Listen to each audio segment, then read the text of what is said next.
we skip over then to verse 14 of this same chapter. So now they've parted and gone their separate ways.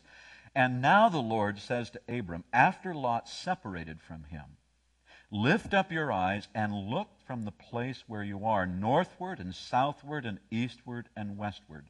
For all the land which you see, I will give it to you and to your descendants forever. And then he goes on to talk about how he's going to make his descendants as many as the sand of the sea. And it concludes this by saying, get up, arise, come on, get up, and walk about all this territory that I am giving to you. You see, Abram understood something about God's will that's very different than our understanding today. He realized that there was plenty of room for everyone, and he didn't have to get his inheritance at the expense of anyone else's.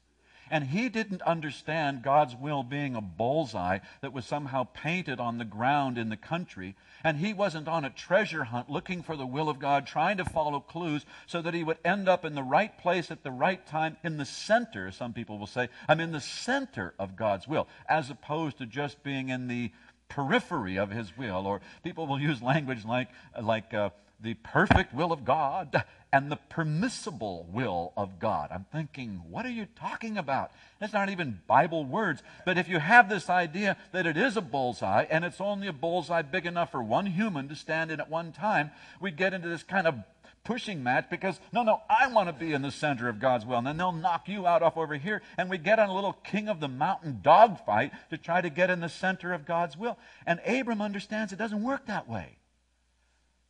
His will for your life is not a destination. His will for your life is that He wants to be your God. And He wants to provide for you, and He wants to protect you wherever you go. God's will for your life has to do with what He wants to do to you and through you. His will for your life is not so that you'll get everything lined up just perfectly. So here's Abram. And how did he end up in this place? Let's just review, shall we? Oh, yeah. He started from a great distance. He got a prophetic word from the Lord that moved him to one place and another word that moved him to another. And oops, he did a little squirrely stuff in between and has ended up back in this place. But even though it has been a kind of a hybrid of leading, it wasn't a pure calling. He didn't know exactly what he was doing every time. He didn't get everything right. He's just ended up in a place.